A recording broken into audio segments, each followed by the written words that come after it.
Deməli, gəlin davam eləyək Word proqramında layihə tabından. Layihə tabının da özünün müəyyən qrupları var və həmin qrupların da müəyyən əmrləri var.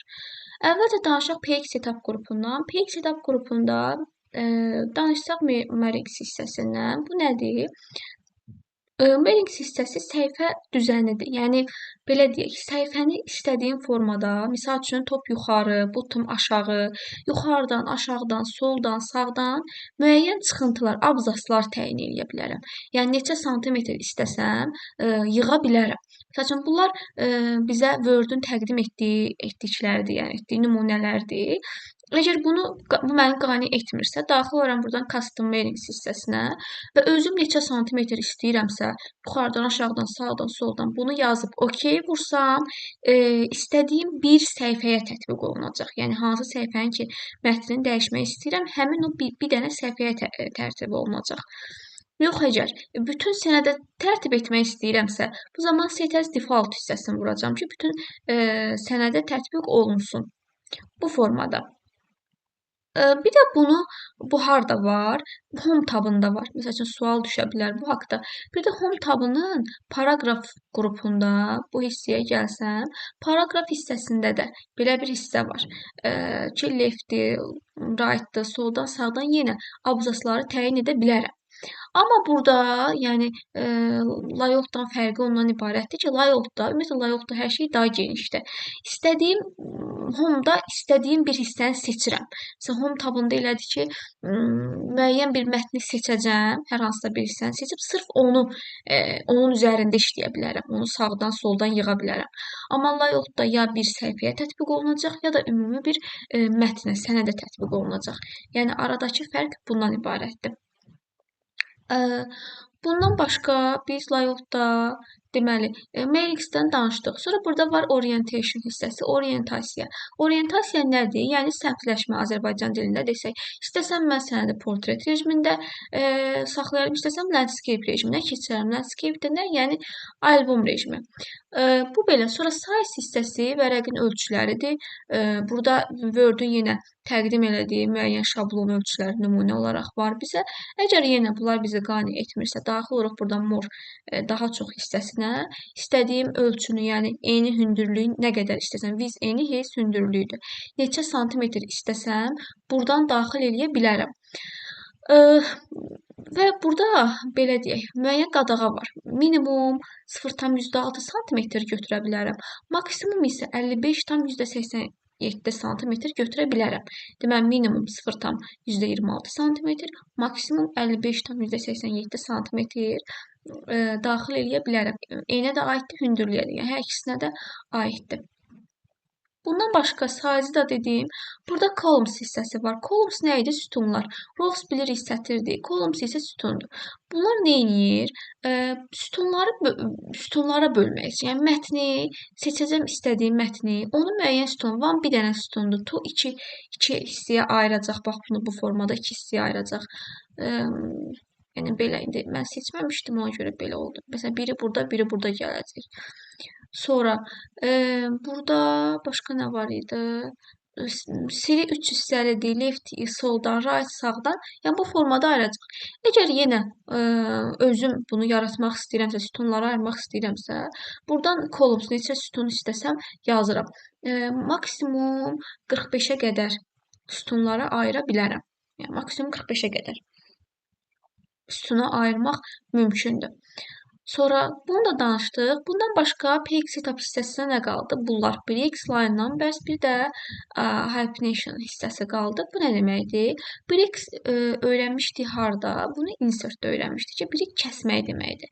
Məsəl üçün insert-ə daxil olsam, burada page break hissəsi var idi. Demişdim ki, bunu izah eləyəndə göstərmişdim ki, mətni kəsir. Kəsmək üçün istifadə olunur. İndi layoutda daha geniş formada tətbiq olunur. Məsəl üçün, gəlsəm breaks hissəsinə səhifəni kəsmək üçün istifadə olunur, sütundakı mətnləri kəsmək üçün istifadə olunur. Yəni, burada daha genişdir. Daha geniş anlayış kimi istifadə olunur. Bir də var burada even-dan odd nə deməkdir? Even bilirik, cüt səhifə deməkdir. Odd page tək səhifə deməkdir. Əgər mən fəsildə section ümumiyyətlə fəsil deməkdir. Section 1x. Fəslin kəsilməsini, yəni bunlar fəsillərə aiddir. Fəslin kəsilməsində belə deyək, even-ı vursam, yəni artıq burada cüt səhifələr, məsələn, bu səhifədən sonra cüt səhifə gələcək.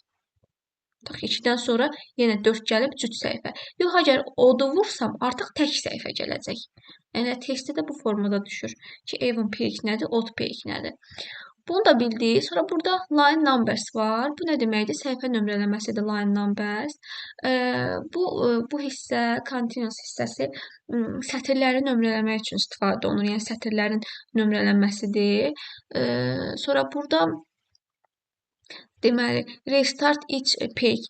Bu nədir? Hər səhifəni ayrıca nömrələyir. Məsəl üçün, bu birinci səhifəni nömrələyəcək, sonra keçəcək ikinci səhifəni yenə birdən başlayıb nömrələyəcək. Üçüncü səhifəni yenə birdən başlayıb nömrələyəcək. Yəni, restart each page bunu, yəni deyir, hər dəfə yenidən nömrələ. Bunu nəzərdə tutur. Sonra restart is section fəsillərin nömrələnməsidir. Dedik, section fəsil deməkdir. Bu fəsillərin nömrələnməsidir. Suppress for current paragraph. Bu da müəyyən qadağalar qoyub nömrələyir. Yəni müəyyən qadağalar qoyaraq nömrələmək üçün istifadə olunur. Bir də belə bir şey deyim. Bu line numbers hissəsində suppress for current. Bu dedik sətirlərə müəyyən qadağa qoyur. Yəni sətirlərin nömrələnməsinə müəyyən qadağa qoymaq üçün istifadə olunur. Bir də yenə bu home tabında da var bu hissə. Home tabına da gəlsəm, home tabının paragraf qrupunda, deməli, line and page breaks hissəsində, baxın, suppress line numbers. Yenə bu hissədə sətirlərin nömrələnməsinə qadağa qoya bilərəm.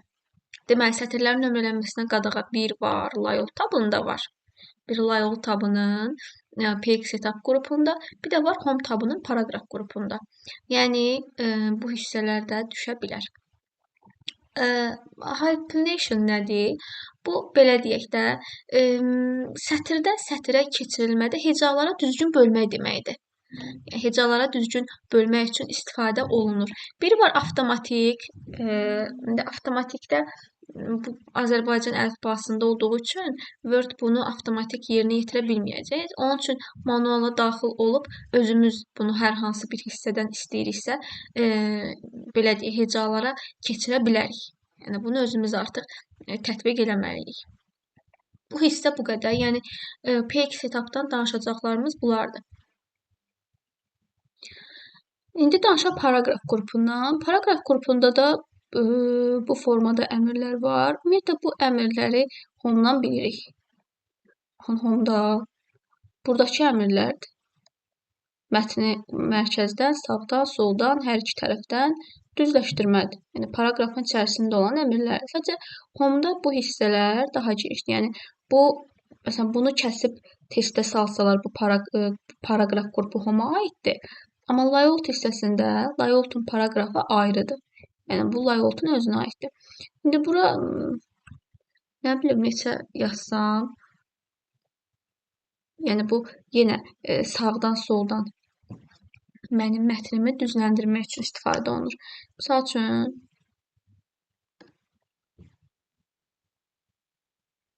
bu formada. Heç bunu seçməyə ehtiyac yoxdur. Bu formada geçsəm, aha, kursorum bunun da qarşısındadır. İndi tutaq ki, bu hissəyə gətirsəm kursorumu. Bu formada yerləşdirə bilərəm. Bunlar da yuxarıdan, aşağıdan, yəni bu formada. İstəsəm, burada dəyişiklik eləyə bilərəm. Yəni, paragraf qrupu bundan ibarətdir. Paragrafda elə çətin bir şey yoxdur. Sadəcə bilməliyik ki, bu layoutun paragrafıdır, home-un paragrafı isə ayrıdır. Yəni, bunu qarışdırmaq olmaz. Home-dakı bu formadadır, layoutdakı isə bu formadadır. İndi gəlin danışaq sonuncu qrup arrange qrupundan. Arrange qrupunda, məsəl üçün, bu əmrlər solğundur. Niyə solğundur? Çünki şəkil daxil eləyəndə, qrafik təsvir daxil eləyəndə bunlar aktiv olur. İndi məsəl üçün, bir qrafik təsvir daxil eləsək, tutaq ki, bir fiqur daxil eləyəcəm.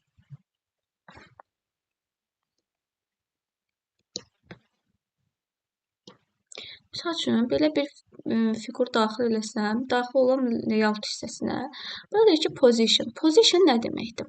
Position, baxın, bu həmin qrafik təsvirin, deyir ki, line with text, mətnin yanındadır. Misal üçün, baxın, bu mətnin yanında oldu. Sonra burada müəyyən yenə görünüşlər var. Qarşısında, yuxarısında oldu.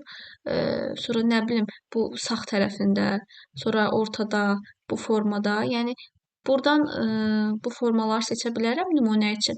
Sonra burada more yenə daha çox hissəsinə gəlsəm, bunu özüm buradan təyin edə bilərəm. Ki, hansı formada olmasını istəyirəm, hansı tərəfdə olmasını istəyirəmsə, buradan təyin edə bilərəm. Bu belə. Sonra burada wrap text var. Wrap text nə deməkdir? Yenə bu da təsvirlə əlaqəlidir. Məsələn, deyir ki, in line with text. Yenə deyir, bu mətn yanında olsun. Yəni, bu qrafik təsvir elə bil mətnin yanında olsun. SQL qrafik təsviri belə deyək, kvadratik formada göstərir.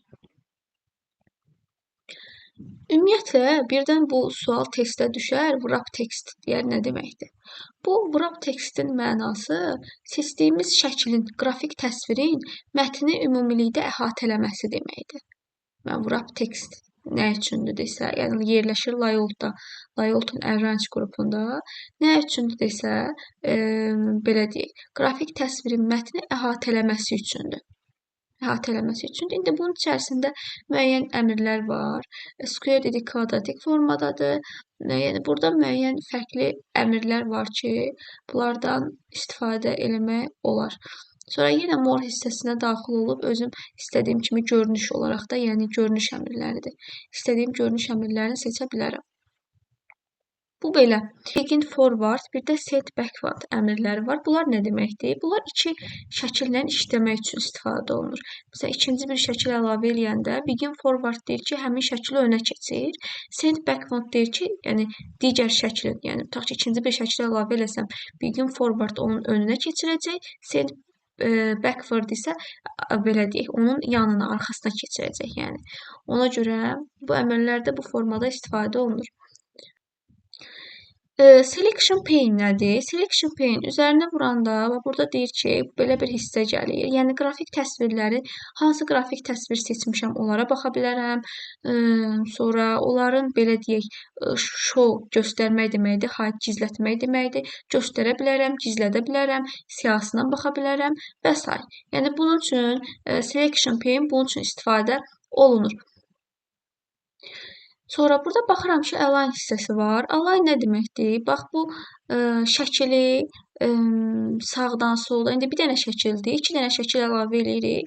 Həmin şəkilləri sağdan sola, mərkəzə düzləndirmək üçün istifadə olunur. Ümumiyyətlə, align düzləndirmə deməkdir. Sonra burada qrup nədir? Yenə həmin daxil etdiyim, məsəl üçün, ikinci şəkili daxil etsəm, ikinci bir şey, bir fiqur daxil etsəm buradan.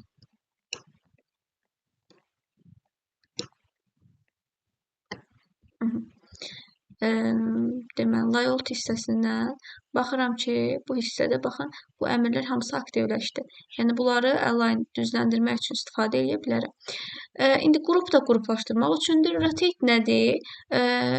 Rotasiya sözündən götürülüb. Yəni, döndərmək üçün sən right 90 dərəcə sağadır, soladır, yəni vertikal bu formada, horizontaldır, dəyişdirmək üçün istifadə edə bilərəm. Sonra əgər buradakılardan istifadə etmək istəmirəmsə, more rotasiya hissəsinə daxil oluram. Buradan istədiyim formada yenə seçib enin hündürlüyünü dəyişdirə bilərəm. Yəni bu formada. Qısacası biz bugün danışdıq sizinlə layout tabından. Layout tabının dedik qrupları var özünün. PX setup qrupudur, paragraf qrupudur. Bir də danışdıq arrange qrupundan və bu qrupun əmrləri haqqında da məlumat verdim. Növbəti dərsdə danışacağım referensi tabı haqqında.